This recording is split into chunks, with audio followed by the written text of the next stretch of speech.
ఈ వీడియోలో మనం క్యారెట్ అండర్ మైక్రోస్కోప్ చూద్దామండి.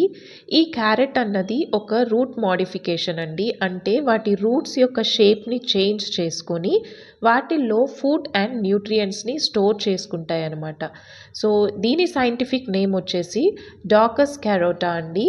అండ్ మనకి అండర్ మైక్రోస్కోప్ అయితే వీటి అపియరెన్స్ చాలా డిఫరెంట్గా కనపడుతుందండి.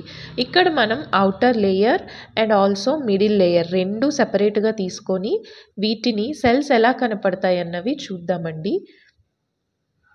ఇలాంటి రూట్ మోడిఫికేషన్స్ ఇంకా చాలా ఉన్నాయండి వెజిటేబుల్స్లో. సో ఇవైతే మేము ఇంటర్మీడియట్లో చదివామండి, ఇప్పటికీ గుర్తుంది నాకు.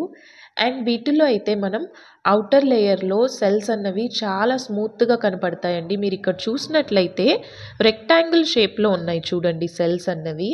అండ్ మనకి ఇక్కడ ఎక్కడాను ఎయిర్ గ్యాప్స్ అన్నవి లేవు, చాలా టైట్గా ప్యాక్ అయి ఉన్నాయి చూడండి.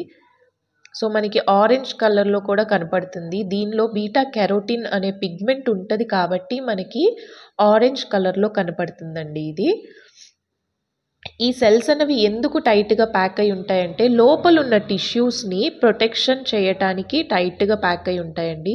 ఇది వచ్చేసి కార్టెక్స్ అండి, అంటే మిడిల్ లేయర్.